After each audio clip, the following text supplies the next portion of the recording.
শুনেছি পাতিলেবু নাকি খুশকির জন্য খুবই ভালো। তো আমি পাতিলেবু কেটে নিয়েছি, এবারে রসটা বের করে নেব। জানি না কতটা কি ভালো হবে বা খারাপ হবে, তবে আমি ট্রাই করে দেখছি। আপনারাও কিন্তু ট্রাই করে দেখবেন। তো চলুন রসটা বের করে নিই। আমি কিন্তু একটা প্লাস্টিকের পাত্রে বের করে নিচ্ছি, কারণ স্টিলের পাত্রে না নেওয়াই ভালো।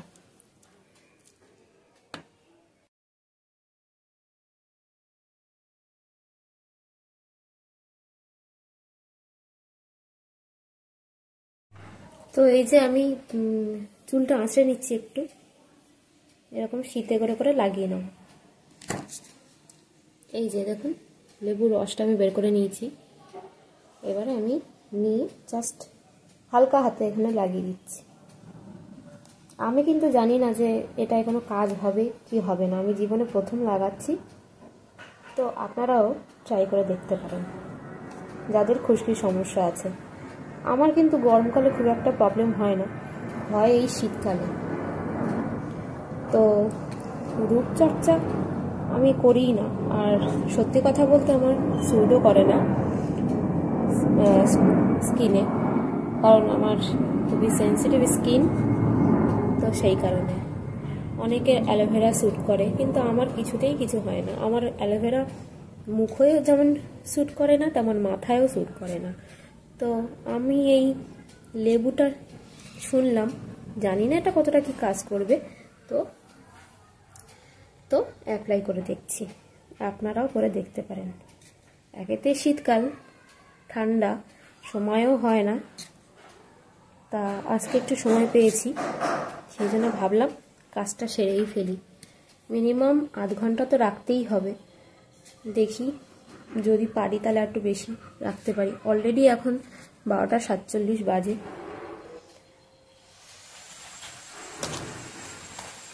হেয়ার কেয়ার বা স্কিন কেয়ার আমি খুব একটা করিই না, কিন্তু এখন এমনই একটা পরিস্থিতি যে না করলে নয়। শীতকাল একেতে, খুশকির সমস্যা, আর মাথায় আমার বুঝতেই পারছেন অনেকটাই চুল। তো সেই কারণে এইটুকু স্কিন কেয়ার, এই হেয়ার কেয়ার না করলেই নয়। শীতকালে করি না আমি, কিন্তু এবছর দেখছি আমার খুশকিটা একটু বেশিই হয়েছে, হয় না অন্য বছর। তো জন্য অনেক বকবক করে ফেলেছি, অনেক জ্ঞানও দিয়ে ফেলেছি। এবারে আস্তে আস্তে করে পিছন দিকটাও লাগিয়ে নেবো। কেউ একজন লাগিয়ে দিলে খুব ভালো হয়, তো আমার সেরকম কেউ নেই লাগিয়ে দেওয়ার, সেই জন্য নিজেকেই লাগাতে হচ্ছে। সামনের দিকটাই বেশি, যার জন্য দেখতে পাচ্ছেন হেয়ারের জন্য আমার কপালেও কিন্তু র্যাশ ভরে গেছে। এখন তো তা একটু কমেছে, কিন্তু কদিন আগে আরও বেশি ছিল। সেই জন্য একের জন্য দুইয়ের ক্ষতি না করে একটার সলিউশন করলে দুটোরই সলিউশন হবে। এই জন্যই এটা চেষ্টা করছি। সলিউশন হবে কিনা জানি না, চেষ্টা করছি। আপনারাও করে দেখতে পারেন। তো নিন, আমার প্রায় লাগানো হয়ে গেছে, পিছন দিকটা বাকি আছে, লাগিয়ে নিই। আর আপনারাও কিন্তু লাগাবেন। আর ভিডিওটা কেমন লাগলো অবশ্যই জানাবেন। যদি উপকার পান কি না পান সেটাও জানাবেন, আর আমি যদি পাই সেটাও জানাবো। ঠিক আছে, তো আজকের মতো টাটা। সবাই খুব ভালো থাকবেন, আর চ্যানেলটা কিন্তু অবশ্যই সাবস্ক্রাইব করবেন। আমার চ্যানেলের নাম তানিয়ার দুনিয়া। তো সবাই পাশে থাকবেন, ঠিক আছে? সাবস্ক্রাইব করবেন এখনও যারা করেননি। তো টাটা।